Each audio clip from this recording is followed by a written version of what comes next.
Тема буклука с костюми от лъжи. Правят се на луди, а миришат на пари. Мазни лъжци, схеми и проблеми само след лъжи. Фалшиви мутри, фалшиви новини. Продадохте държава за лични облаги и кредити. Шиши и тиквата танцуват пирует. Народът ви оплюва мърши и ясени сюжети. И двамата сте за затвора и да ви думкат отзад много черни хора. Отивайте при сливата, дето ви е родила.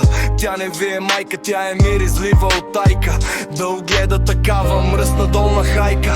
Педали с медали за евро, мангали 30 години само крали. Той дето то ще построи, не можете да го ядисате дори. Мършлец изли вашето свърша, като шопа се вдигне и другите ги вдига.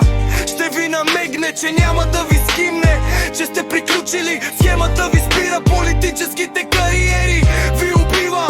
За вас повече няма далавера, няма витрина. Тиква тука, тиква там, магистралка тука там. БГ народе има нужда от изселение и се нарича двойно топно облегчение. Дълбоко данъчно облегчение.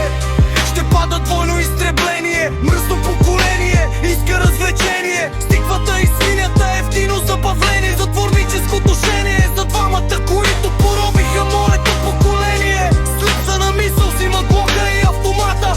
Би препоръчал на комшията да си затваря устата, защото и той в схемата голямата. Мисълта ти е липсата на двамата. Педала, липсват ви медали за евроизмами, за евросхеми. Пак сте на далавери от новата ви схема. Change бюрото за вас върви пари. Euroman, Euroman. И пак замъглен, пак си замъглен. Липсата на преценка те прави кретен. Ти мръсен олигофрен, дано те гръмнат някой ден. Просто ей така, щото ти е фен.